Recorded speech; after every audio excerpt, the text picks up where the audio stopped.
joining us here. Oh, good gosh, Don, I was going to forget that. Thank you.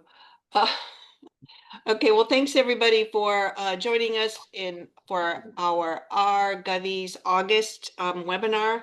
I'm super happy to have Brian Monsell here today to give us a talk on a package that our package that he wrote. It's on seasonal adjustment, right? It's basically seasonal adjustment graphics and diagnostics. So yeah, That's I fantastic. have another package that just does diagnostics. That's great. And I think you maybe talked pages. on that last time or before. But if not, we'll have you back to give us another talk. But so there's two subjects near and dear to my heart, seasonal adjustment and data visualization. So I think this is going to be a fantastic talk. Brian, as usual, I always leave it to the speakers to introduce themselves. So okay, I'm going to pass everything to you so you could share your slides, introduce yourself, and do the talk.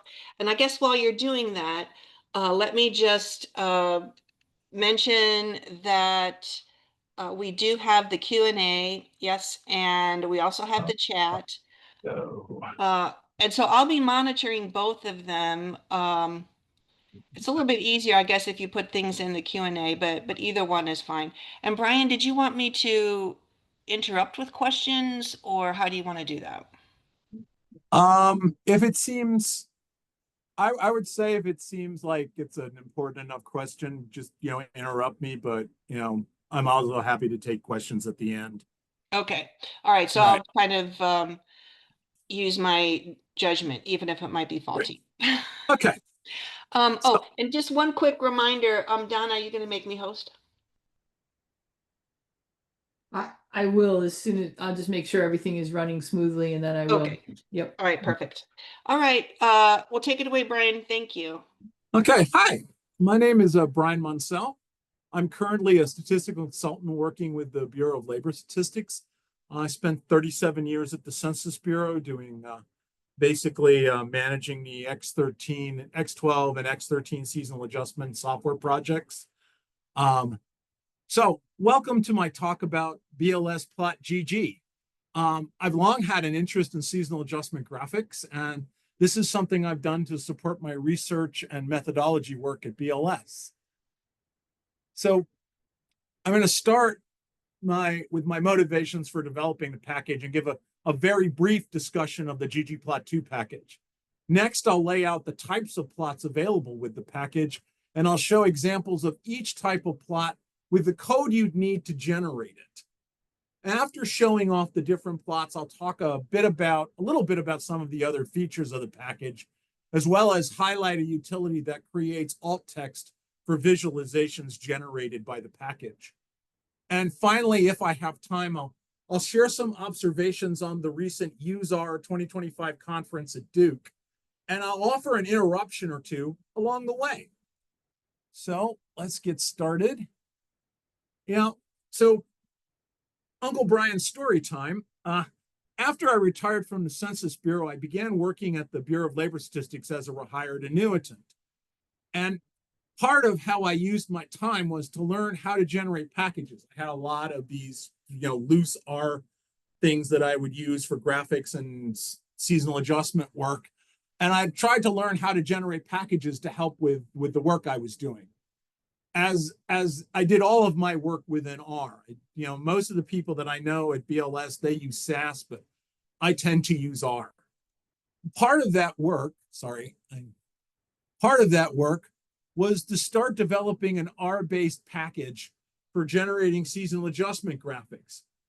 The package was built on the plots that were available in a BLS plot SAS program developed by Tom Evans of BLS.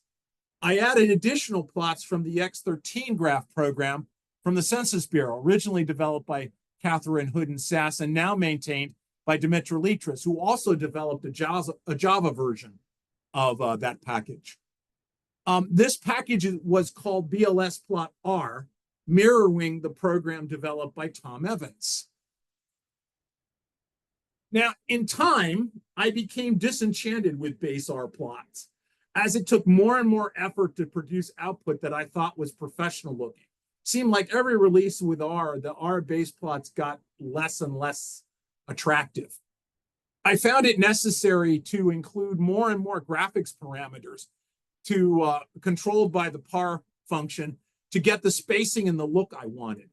So eventually I decided to take the plunge and convert all the functions I developed in blsplotR to use the ggplot2 package and continue development of the package using ggplot2, hence blsplotGG.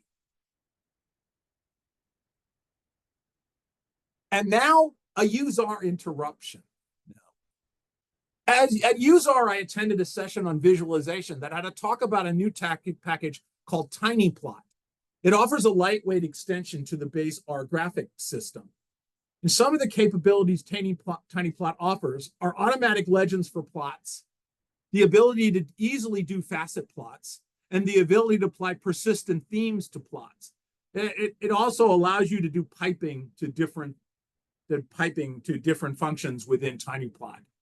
So I'm now considering rewriting blsplotR using the TinyPlot package to get a tinier implementation of the, but this is going to be as time permits. And as we all know, as time permits, sometimes time just doesn't permit. Well, let's talk a bit about the ggplot2 package, which I'm sure most of you attending today know something about. It was created by Hadley Wickham based on the concepts from Leland Wilkinson's book, The Grammar of Graphics. ggplot2 creates plots in layers. Most of the plots I develop involve manipulating the data I have into a data frame and then mapping the variables of the data frame into an aesthetic, say X versus Y or X versus Y in groupings of the data. I then can add the type of plot that I want to generate, say a line plot or a scatter plot or a histogram or box plots, et cetera, et cetera, et cetera. We can also add other attributes like colors, titles, access labels. You can use our color brewer palettes to provide the line or point colors. ggplot2 also makes it easier to generate plots with small multiples, which in this environment are called facet plots. These functions provide a ggplot object that can generate a plot when referenced and can be used as input to other functions, which I'll show later. So here's a genetic call to ggplot2 to create a simple time series plot for the TS object, this series. So first you create a data frame, and here you'll notice that for the first variable here, the date variable, I'm using a TS box function called TS_DF to get the time, the date and time element for the series. Then I'll construct the plot using ggplot to access the data. And then here's the geoline function. We add the geoline function to say that this is a line plot. And here are the aesthetics of the line plot. The x-axis is going to be date and the y-axis is going to be value. And the color of the line is going to be steel blue. Next, I'm going to add the labs function, which is going to give me all the titles and the axis labels for the plot. Note that we're using this plot, this plus sign to add these layers together. And other functions can be added later to provide other attributes for the plot. We can either just add another plus sign here and add another attribute, or we can take the gsplot object that we've created and add an attribute to that. So I have routines for about 30 types of plots in these general categories. I'll show examples of each type of plot in this presentation. Now, how do we get the data into the functions? Well, the functions in the blsplotGG package uses two types of objects as input for the data. In general, ggplot uses RTS objects to represent time series. Users can either specify the specific TS object, or one can use, in certain functions, one uses Cs objects generated by the R seasonal package to provide the TS objects needed to perform the plots. They're extracted directly from the Cs object. I use the seasonal package to run X-13-ARIMA-SEATS in my work. Now, you may ask, what do I do if I have a time series object out there in space that in another format, say the zoo format? With the caveat that most of these functions work best with monthly or quarterly series, I do have another package that has plots for weekly series. One could use Christoph Sachs's TS box package to convert most time series types within R to a TS object. And conversely, you can convert TS objects to most of those other types. I'll note that TS box is needed to run blsplotGG. It's one of the requirements. So let's start with a simple time series plot. Now, this code will generate a ggplot object of a simple plot of the airline passenger series. This series is already included in base R. And I'm using the plot_series function from within my package. So here we supply a title for the plot. First we supply the data, and then we supply a title for the plot. We say that we're going to do a grid. A grid function will be added to the plot. We're going to draw regions we're going to add shading for the NBER recessions that are added to each plot, and we're going to set the line color to dark blue. Now, simply running that function and storing it into the object doesn't produce the plot. You have to enter the name of the ggplot object here, air_p, to produce the plot. So here, this is our simple time series plot. Light gray here is used as the shading for the recession periods. You can change the color, it's optional. And the name specified for the series is used as the y-axis label, but here you can see the titles and the subtitles and all of that. Another way of generating simple time series plot is by specifying the name of an X13 table. There are tables specified within X13. So first, we generate a Cs object for an X11 seasonal adjustment of the airline series. This object will be used in the plot_table function to produce a plot of the seasonally adjusted series, which is specified by the D11 here in the second argument. Titles and subtitles are specified for the plot, along with a grid shading for NBER recessions and a gray background. That's the do background equal true. Reg-ARIMA outliers will be noted into the plot due to this add outlier equal true argument. And again, we store it into the object, and then we access the object by just simply typing it into R. So here's the time series plot. You'll notice that the red line here denotes an AO or point outlier in May of 1951. Now, if you think back to the plot, you notice that we specified a use ratio equal false to specify that this was a line plot, a simple line plot. Now, this allows us to be able to do ratio plots within that same function. Let's look at an example of a ratio plot. Now here we're going to use the same Cs object to use plot table to generate a plot of the combined adjustment factors from X11. The D16 table noted in the second argument here. So in this plot, we're going to turn off the grid and recession shading from the previous plots. Note that these are defaults, but I'm showing them here for completeness. And we use ratio equal true here to request a high density plot. And I set the line color to be steel blue. So what we produce here is a high density plot centered around the assumed mean of the factors. And since this is a multiplicative adjustment, we assume the mean of the factors is 1. Since there isn't a calendar adjustment in this particular adjustment, this is essentially the seasonal factors. And it shows how the seasonal factors evolve over time here.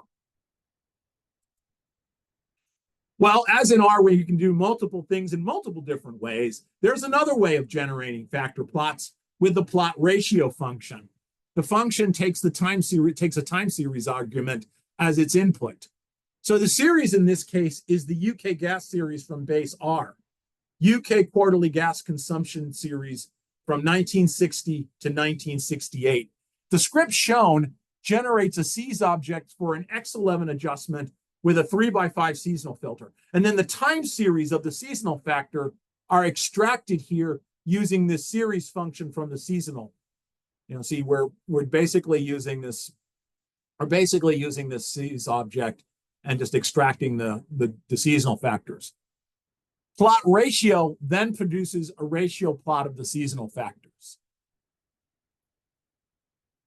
So here's the plot ratio of the seasonal factors. It looks very similar. I mean, it's pretty similar to the previous ratio plot, only it's a different series.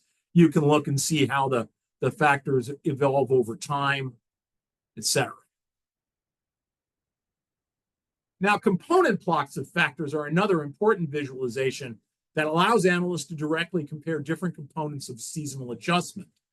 Now here, we're generating a component plot for a US shoe store retail series ending in 2008. And this is included in the blsplotGG package, so you can access this from within the package. The plot ratio facet function takes a SEAS object as an input and produces a component plot of the table specified by the user. Here we're specifying the trading day, holiday, and irregular factors from the X11 seasonal adjustment. And so here is the component plot. It's a facet plot, so the labels on the right show which factors are shown in which facet.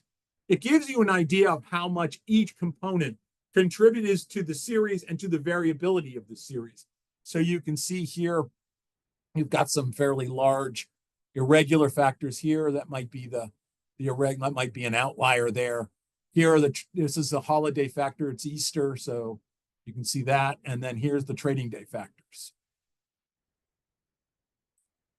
Now let's generate the same kind of plot, only this time for SEATS seasonal adjustments. We'll need the same type of input.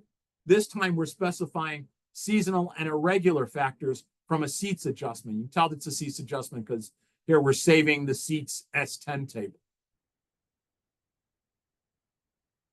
The resulting component plot shows that the seasonal has a much larger range than the irregular factors, and we can see the seasonal pattern of the series. So here you see the very, very small, compared in relative size, seasonal is much larger than the irregular component. Now with the two SEAS objects that we've already generated, we can generate seasonal factors for X11 and SEATS adjustments. Yeah, it's natural to want to compare them in a single plot.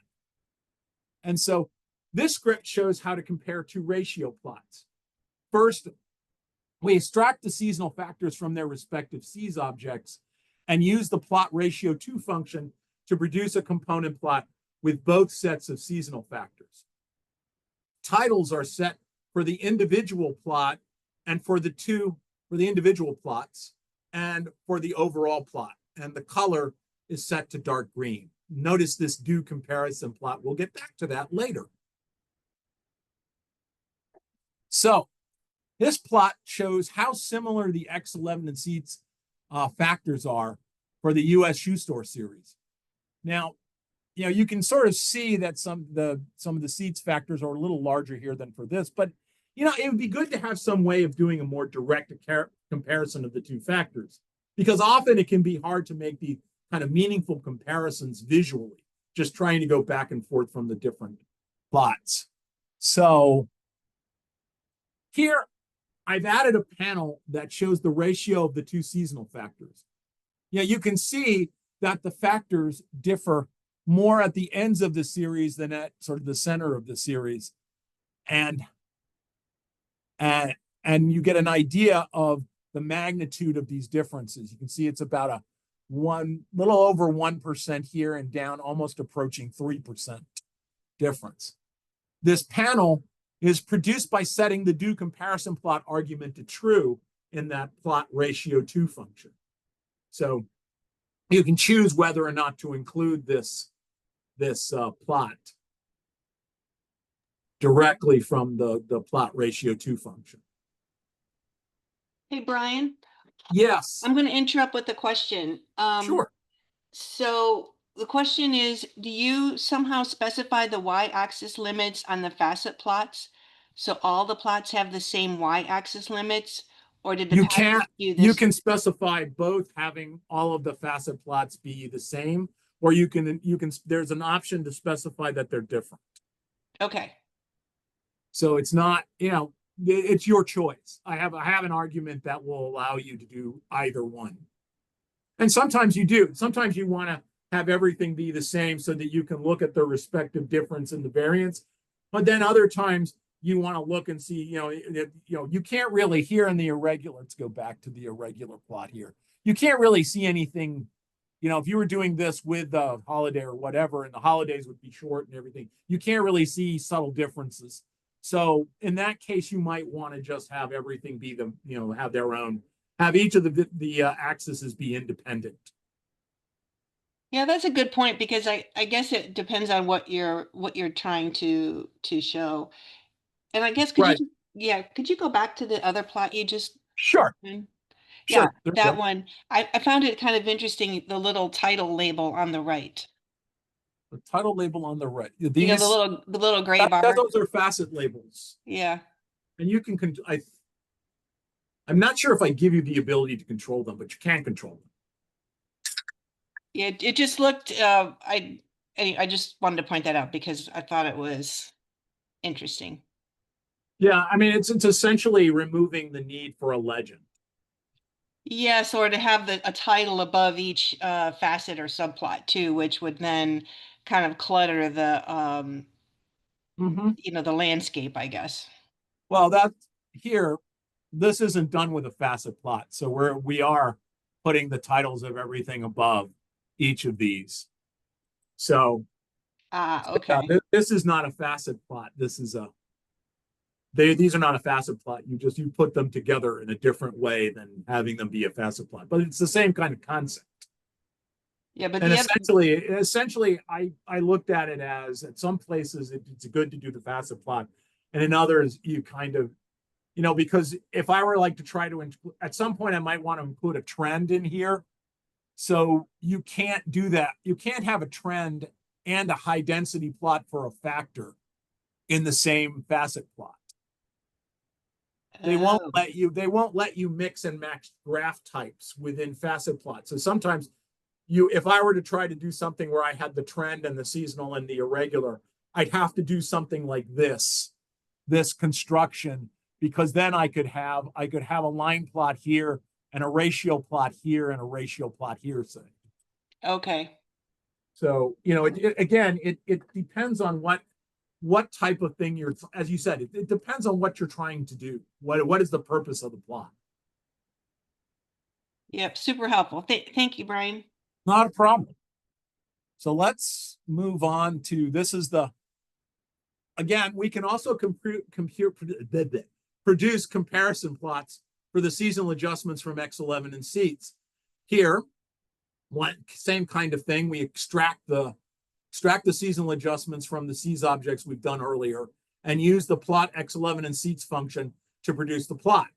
We include the originals. Here we're including a variable for the original series in the plot, the shoe store series, and we got titles and line colors are also specified. And so here is the plot, the combined plot. You've got the original series in gray and the seasonal adjustments in blue and green. I sometimes find these plots they can be useful in seeing how the data adjusts to changes in the original time series, but sometimes it can obscure subtle differences between the different seasonal adjustments. And you can somehow mitigate that by plotting a subsection of the series, but sometimes I find that including the original series sometimes obscures some things. So here, by not specifying the original series in the call to the function, it's just simply plots the two seasonal adjustments. And it's kind of a bit easier now to see where the two adjustments are different. I can see here there's a little separation. Particularly at the ends here, you can see separation between the two seasonal adjustment methods. But here in the center, they're pretty much the same. finally, of course, there's a facet version of this where you can create a facet plot of the two adjustments. There's not an option to produce the comparison panel as yet. I will probably add it to the other function, but as I said, it's difficult to add to mix plot types in facet plots. But this gives you an interesting look at the two series. Okay, so another useful diagnostic is seasonal factor subplots. Here you can see the code producing such a plot with this function. Here there are arguments to control titles, line color, legend title, and text. Notice that we're using just the time series object, not a C's object. And so here is the plot. Each of the months of the seasonal factors, it just basically shows the distribution of the seasonal factors. You can see how variable the seasonal factors are for each month. There are more shoe store sales in August and December, and then there are in other months, and there are fewer sales in January and February. I'll leave the interpretation of that to y'all. I think you can probably figure it out. But this is a very useful plot for looking at, it's for summarizing the seasonal pattern, looking at the seasonal factors. And notice we have our first legend, which is automatically put on the outside here. So another useful plot is the year-over-year plot that shows each year of a series plotted on the same axis. This goes way back to like Bell Labs, were the first people that that produced a pretty version of this plot. Note that we're using an R color brewer palette here, dark 2, to specify the colors for each line of the plot, rather than having to specify a color for each line. So each year will have a different color in this year-over-year plot. So here is a year-over-year plot of the airline passenger series. You'll notice that, like I said, every year has a different color. And it shows the evolution of the seasonal pattern as the years move on. The trend of this series is very strong. So you get a nice piling up of the different years here. Sometimes if you've got a series that goes up and down, you don't get as see the trend. The trend sort of intermingles with with looking at the seasonal pattern. Okay. Spectrum plots, another important diagnostic to detect whether a series has significant seasonality or trading day. So here, the function plot double spectrum overlays the spectrum of the original series with the spectrum of the seasonally adjusted series. It uses a C's object as input. So here we're generating the spectrum stuff for the air passenger series, generating the spectrum, and then we use that as the input. Note that the call to C's includes an argument that saves the two spectrum files, the SP0 and the SP1 tables. Now, this function will run if you don't include that argument in the C's call, but you will get a warning message from R that it had to reevaluate the seasonal function, the C's function, with the argument to save those tables, and it will then show you the code to do that. It's really much more efficient to just save the tables in the original run. Okay, so here in the spectrum plot, the red stars here, all of these red stars show where there are peaks at the seasonal frequencies for the original airline passenger series. And in the season, you see there's a small peak here in the first period of the seasonally adjusted series. There is also a trading day peak, this little pale, this pale orange star in the seasonally adjusted series. And you'll note here two trading day. We've highlighted both of the trading day frequencies that are highlighted in that are used in X-13 So again, you can also produce forecast plots of the original series. This is using the plot FCS function. This takes a C's object as its input. Here, we're using the airline passenger series again. We've got like 2 years of the original data, so you get a little bit of a taste of what the series looks like. And then you have, these are this is like 5 years of forecasts, and here are the 95% confidence intervals. Now note that the coverage probability for the confidence intervals are controlled by the probability argument of the forecast spec within the seasonal run, not the plotting function. You can't say, okay, now I want to see a 90% confidence interval. You can't do that within the plotting function. You need to go back and regenerate the C's object. So next I'm going to show you some examples of history plots that can be generated by blsplotGG. Hey, I'm not Brian, going to go through, excuse me? I'm sorry, you have a question that I thought I would ask now, since Sure. you're doing a little bit of a break here. So Richard asked, he said on the year to year plot, I guess maybe I'm not This saying one that. here, Oh yes. yeah, I think it's that one. He worries that the December-January movement isn't shown and wondered what your thoughts were. Well, yeah.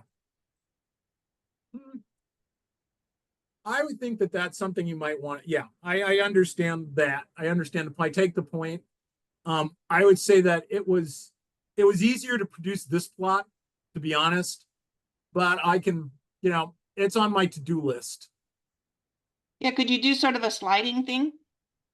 Well, I mean, you'd have to, like create, you'd have to create a different kind of, yeah, you could probably do a sliding thing. You'd have to create the data structure so that it included the January from the next year. The problem becomes then that you don't always have a January from the next year if you're doing full years. But I suppose you could use the NA. You could use an NA as a substitute for that. Yeah, that's interesting. Didn't occur to me. It's an interesting thought. And there's also some questions in the Q&A, but I think those could wait until the end because they're kind of general Okay. questions. All right, so we'll go back to history plots. I'm not going to go through all of these in the interest of time, but first I'm going to discuss the forecast history plot. Now, the theory behind the forecast history plot was a model selection diagnostic, and it was developed by David Finley at the Census Bureau. So to prepare for generating the plot, we need to generate the revisions histories for the lags 1 and 12 forecast for the reg-ARIMA models shown in these C's runs here. So the difference between the two models is that there's no regression variables fit for the airline passenger series in the first reg-ARIMA model. Here, we're fitting a trading day regressor. Note that we're saving the forecast histories in each C's run. So here is the call to the forecast history. It's the plot FCST history function that generates the forecast error plot. The C's objects for the first two runs, are the first two arguments of the function, and titles and names for the models are provided. So these two arguments are the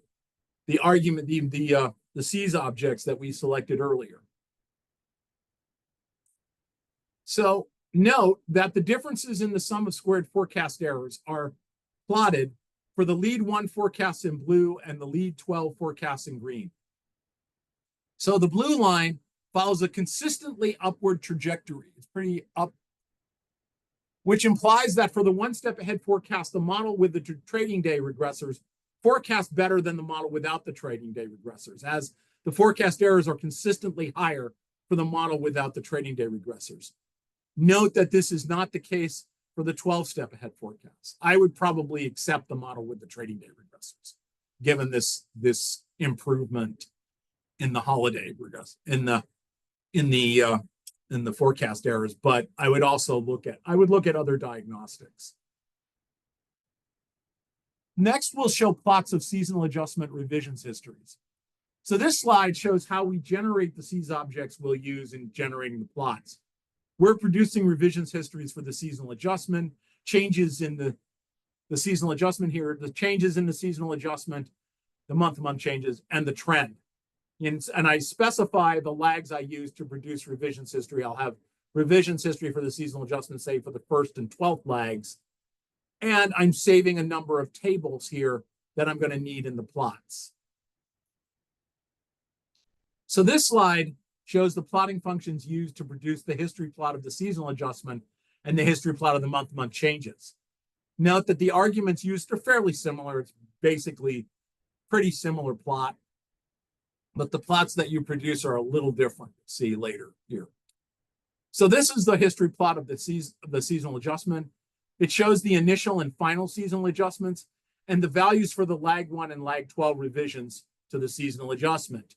So as you notice, the lag 1 values follow the initial adjustments very closely, and while the lag 12 values follow the final adjustments.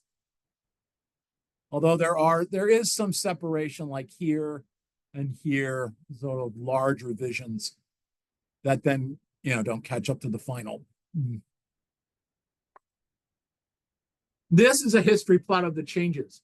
Here a line connects the initial and final values of the seasonal adjustment, and you can see the initial and final values of the changes in the seasonal adjustment, and you can see the extent of revisions for some of the observations. Next, I'll talk about the SEATS diagnostic plots. You see there are a number of them. They look at, say, filter plots, square gain plots, and time shift plots, which are spectral, sort of things that we look at for the filter weights. But and the seasonal sums plots. I'm gonna concentrate on, interest of time, I'm gonna concentrate on filter plots, which show the concurrent and symmetric SEATS filters for a given adjustment. So again, you are generating a SEAS object. We're going to use the shoe store series for this example, with the filter information for the SEATS adjustments saved. So here this saves all of the filters that are saved for SEATS. And I think you also need the SEATS.finite equals yes argument. And then the plot series SEATS filter function is called. Note that the second and third arguments here define what filter is going to be plotted. So here we want to graph the symmetric seasonal adjustment filter. And here is a plot of the symmetric seasonal adjustment filter. You'll note that there are spikes every 12 points that sort of converge to 0 over time. And I know that the x-axis looks a little weird. I'm going to be working. That's another thing on my to-do list. So here we show the filter weights for the symmetric and concurrent seasonal adjustment filter and the symmetric and concurrent trend filter weights. So this plot is constructed using ggplot objects generated by the plot sees filter function. It's not done by that filter itself. I have to use other functions to construct this plot, and I'll show you how I do that. So first we need to generate the ggplot objects for the other filter weights. This slide sort of shows how it's done using the same SEAS object, shoes underscore SEAS underscore SEATS, that we generated earlier.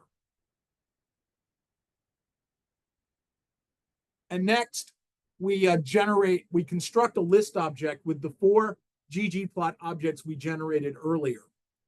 And then that's used as an input to a function from the ggpubr package. I never know how to pronounce these things. Is it ggpubr? Is it ggpubr? I never know how to pronounce these things. The first is ggarrange, which creates a composite plots of the ggplots objects in the list that we provided. The structure of the plot is controlled using the nrow and ncol arguments. An additional title is added to the top of the plot using the annotate figure and text grob functions. So here we're adding the US shoe store sales, and I'll go back to here. You can see that there's the US shoe store sales here is added by that. And here you see the 2x2 grid construction that was set up using the ggarrange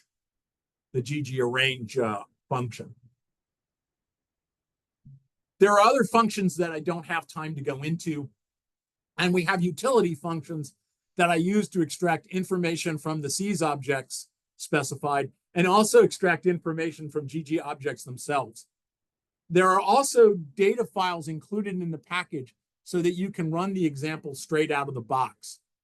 One utility function that I like to highlight, is the generate alt text function, which generates alt text for your ggplot objects. I have two functions that we use. There are two ways that we use to generate alt text from this function. The first uses the Braille R package to produce alt text. The Braille R function produces an object for where one of the outputs is a text string with the alt text in it. My experience with using the package, this VI function of the Braille R package, is that the output can be too granular for our purposes. If we're using it in a document to provide alt text for something in a document that we're producing, it can be a little too granular as it describes each element of the plot. The second method that produces a sort of shorter alt text was inspired by an article in an online visualization journal titled Writing Alt Text for Data Visualization by Amy Cecil. It gives a rubric for generating alt text for plots by specifying first the plot type, then the type of the data, and the reason for doing the plot, or perhaps what you want the plot to show. This is the article that I'm referring to. So here's an example of a facet plot I generated for a talk that I was doing. And it shows p-value histograms for 3 different types of seasonality tests. Note the heavy tail at the left of each of the distributions.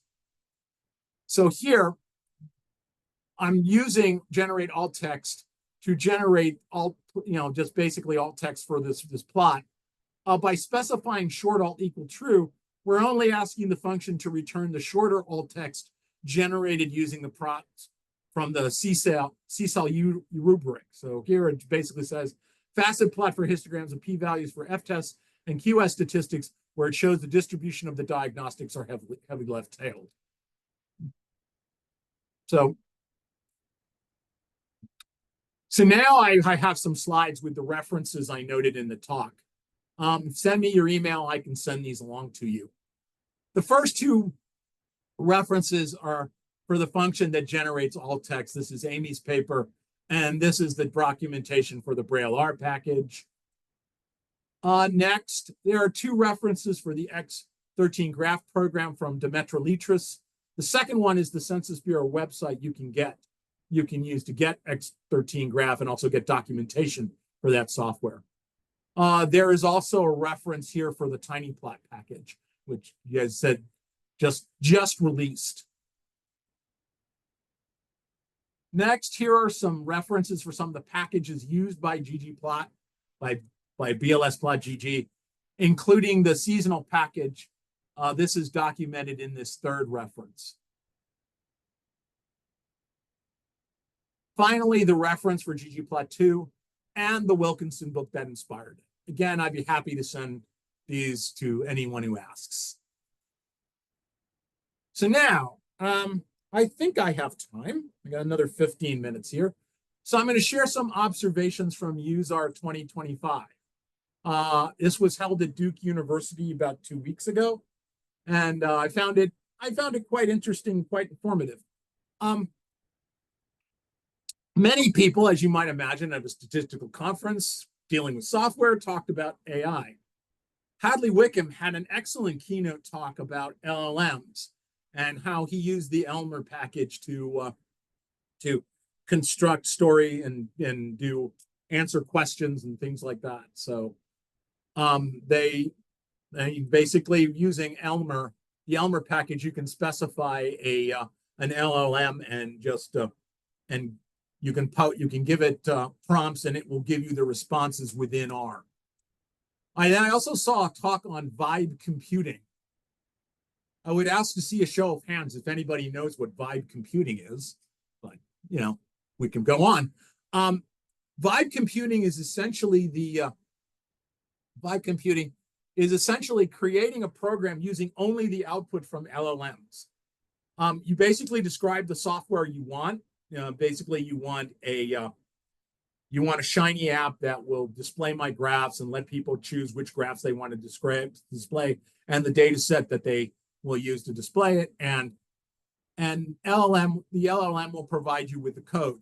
There are a couple people generated the comment systems used by the conference because the one that they had, they said, well, we can't use this for all of the talks because it would be way too expensive. So there were two people who said, hey, let's see if we can do this just using LLMs. And they did. They had to go through like several iterations because, as you might suspect, the first iteration had bugs. And so they'd go back to the LLM and say, hey, your system had the system you did, correct this bug in the system and add this enhancement. And they went through about 4 or 5 or 6 iterations, and they created the comment system where I could access the app from my phone, type in a comment for the speaker, and it would appear at the person who was moderating the session would have all the questions and would be able to send them. Also, I was fascinated in some time series developments from Monash University as a time series person. They are developing a mixed time object that mixes data frequencies. This was basically the work of Michael O'Hara Wild and some other people. They're developing a mixed time object type that allows users to mix data frequencies, incorporate non-Gregorian calendars, time zones, daylight savings time, etc. He's also developing ggplot graphing extensions for the mixed time object, and also a time series Tibble object, which again, I don't know how to do these things. It's like, is it Sybil? Is it TS-Ibble? I don't know. TS-Ibble seems to sound like something that Snoop Dogg would say, but he said that mixed time and GG time would need more time to mature, so they're not really ready for production yet, but certainly something that would be interesting to see in the future. One of the nicer things about USAR is that you get workshops that are included in the registration fee. I took 2 workshops, one on debugging tools in R, and the other was an introduction to positron. Positron, get it? Okay. One thing I took from the debugging tools workshop is the desire to adopt what is known as the blank slate lifestyle. Basically starting every R session with a clean environment. It's simple to do. You add, this is the command from the use this package. It will set, if you enter that command from the use this package, it will change your environment variable so that you don't save your environment automatically. I can't tell you how many times I had some variable stuck in my environment, and my package would see it was there and say, oh yeah, it's there. And then I would remove I'd clean up my environment, and then all of a sudden the function wouldn't work. So I'm probably gonna get a t-shirt that says, adopting the blank slate lifestyle or something like that. So the workshop showed several tools to use with debugging in R. Here, I'm not limited to the one shown on the slide, but these are the ones I found the most useful. So, at some point I'll be breaking this out and using this in my own code development. The second workshop was an introduction. Okay, wait, Brian, I'm sorry, I have to interrupt. Okay. In your list of the breakpoints, how do you do that last one? Debug once.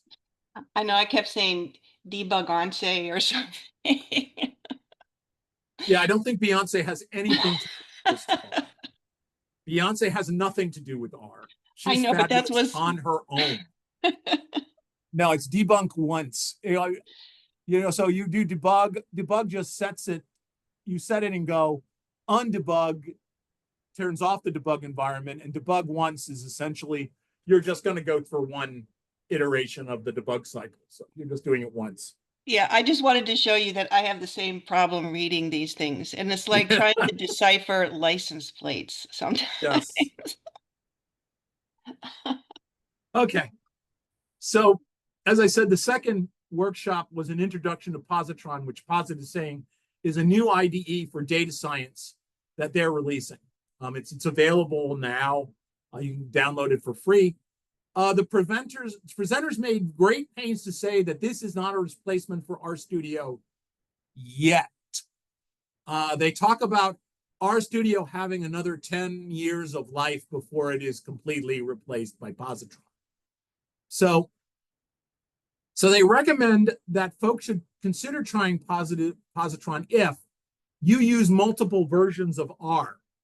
Now, positron makes it very easy to switch between versions of R.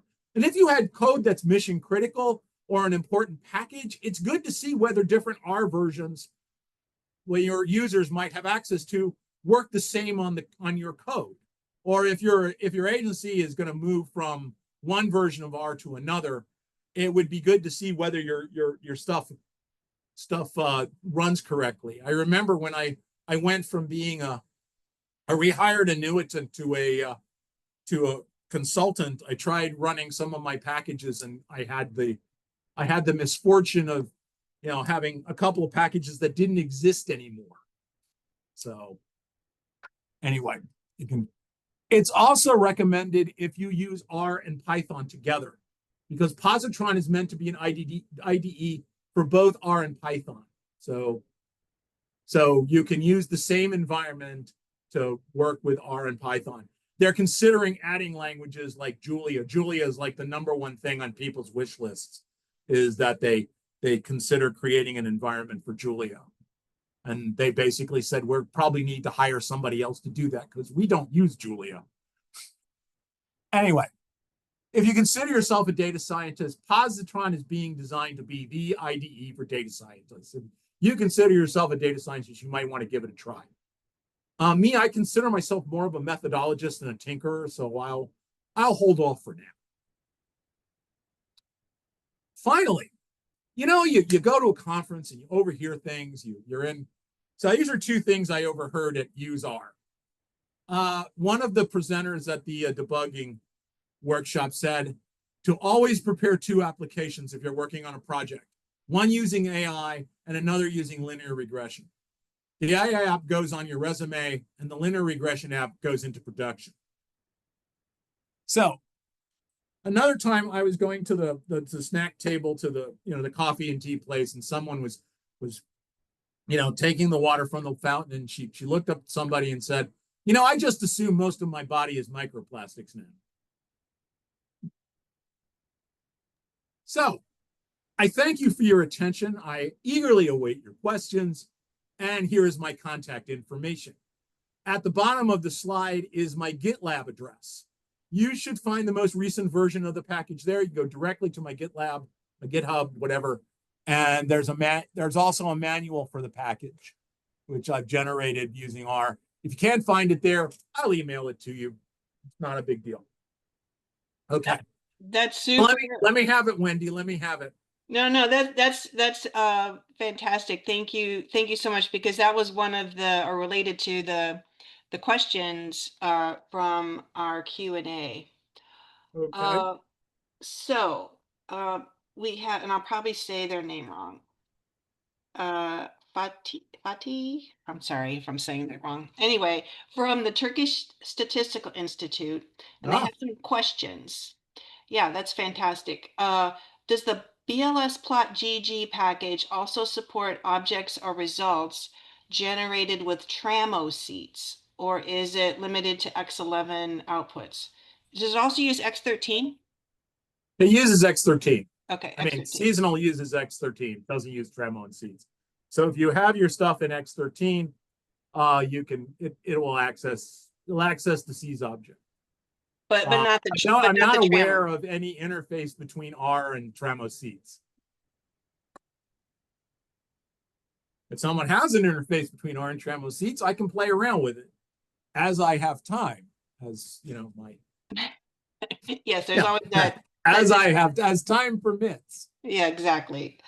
Okay, question 2. Can blsplotGG work directly with the RJ Dimitra objects, or does it require conversion through the seasonal package? You need to use the seasonal package. I don't work with our Dimitra. I could probably go through, I have I have some of the packages from our Dimitra. I could play around with that. But, you know, again, I pretty much use seasonal to the exclusion of practically everything else. There are certain projects like weekly seasonal adjustment. I'll use some of the R Demetra stuff. I'll use the Ray component package developed by Census. I'll look at some other things, but for blsplotGG, I go through the seasonal package. So. Sounds good. And I think you answered the third question. It's not on CRAN yet. Is it on CRAN yet? It is not on CRAN yet. Okay. Again, that is a time. I only have 20 hours a week. So, you know, if I had 40 hours a week, I probably wouldn't have a lot of time for CRAN, but I only have 20 hours a week. And as you might suspect, things are kind of busy here. Yeah, and Terrence has a question for you, a couple questions. Okay. But before we do that, you said you generated a manual for it. Yes. How did you generate it? Well, I use there's an R package called DevTools. Okay. DevTools. So DevTools creates my package, but there's also a thing that generates a manual from the man files that are generated. I use, you know, I basically use Oxygen 2 statements in my package to basically create documentation. You know, basically document each routine using Oxygen statements. And I put the version number. The version number is in every file, you know, so that you can see, yeah, okay, Brian hasn't touched this since December of 2024. You know, you can. So, but yeah, I do all of that stuff through Oxygen statements, and then running. I think it's like make manual or gen manual or something like that. It creates a manual that shows the stuff for each, you know, the header stuff for each function. So you'll have all of the arguments and the examples that I put in. I put examples for everything in all of the functions, and the series are either bound to the data sets are either bound to the package, or there are things that are in base R, like the airline passenger series or UK gas. So if you get the manual, you'll see you'll be able to get stuff right directly from the package. You'll be able to be up and running right out of the box, rather than, so you can look at examples and run them. Because I figured that was the most useful thing. Yeah, I always like the examples. Find some data to the package. So another question, and I haven't forgotten you, Terrence. Does BLS use the seasonal package in production now or in the future? No. No, they do not use the seasonal package in production. I use the seasonal package for my research and methodology work. There may be some other people who use the seasonal package. I've given talks and presentations, and I'm more than happy to be an evangelist for seasonal and let it heal you.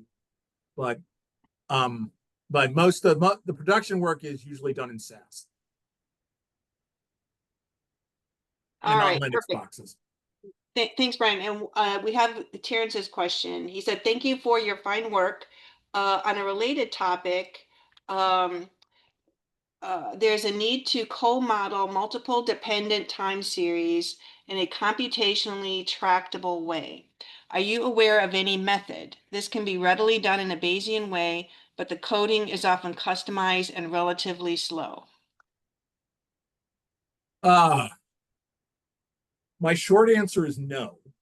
My long answer is I think there are packages being developed at different places, maybe even Census, that would allow for that, but only for specific types of models, and probably not in a Bayesian framework. Although, you know, I don't know of anything right now not aware of anything right now that would do that. But doesn't mean it doesn't exist. Doesn't mean that I would, you know, if I started looking tomorrow, I might find a thing or two. But anyway. Yeah, I'm trying to think of co-model. So I guess if you had multiple series, you'd Well, there are ways that, I think there's a SIGEX package for that Tucker McElroy is developing that can do multivariate time series analysis. I'm not sure that I mean, it just depends on what you mean by co-modeling. There are ways in which you can do, like I said, I mean, Tucker and folks at the Census Bureau have been looking at multivariate time series modeling for a while. If co-modeling is multivariate time series analysis, then Tucker probably has a package for you. But, I'm not sure when you say co-modeling, I'm not sure what exactly you mean by that. Because most of what Tucker does is, he's creating matrix, he's doing matrix analysis and stuff, and he does excellent work. Well, you know where Terrence is, so you could. I know where Terrence.